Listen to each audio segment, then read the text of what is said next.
अर्जुन उवाच पश्यामि देवांस्तव देवदेहे सर्वांस्तथा भूतविशेषसङ्घान् ब्रह्माणमीशं कमलासनस्थं ऋषींश्च सर्वानुरगांश्च दिव्यान्।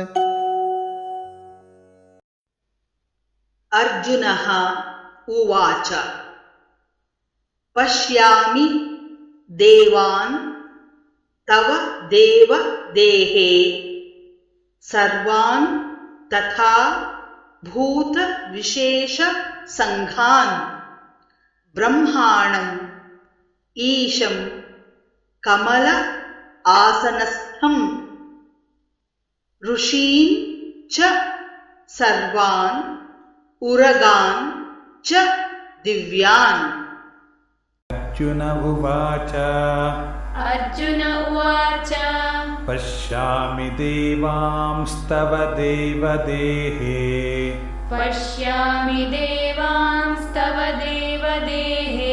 सर्वांस्तथा भूतविशेषसङ्घान्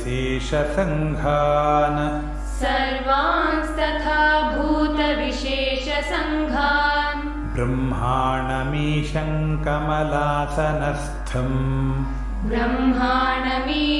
कमलासनस्थं ऋषींश्च सर्वानुरगांश्च दिव्यान्।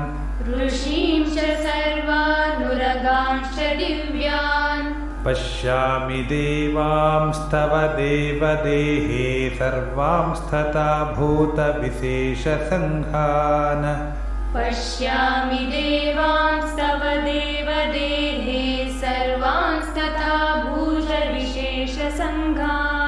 ब्रह्माणमीशं कमलासनस्थं ऋषींश्च सर्वानुरगांश्च दिव्यान्।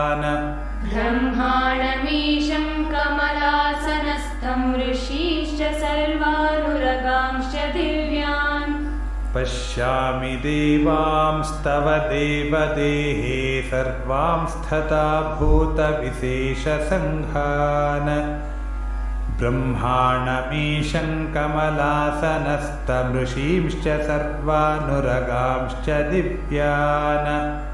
पश्यामि देवांस्तव देवदेहे सर्वांस्तथा भूतविशेषसङ्घान् ब्रह्माणमीशं कमलासनस्थं ऋषींश्च सर्वानुरगांश्च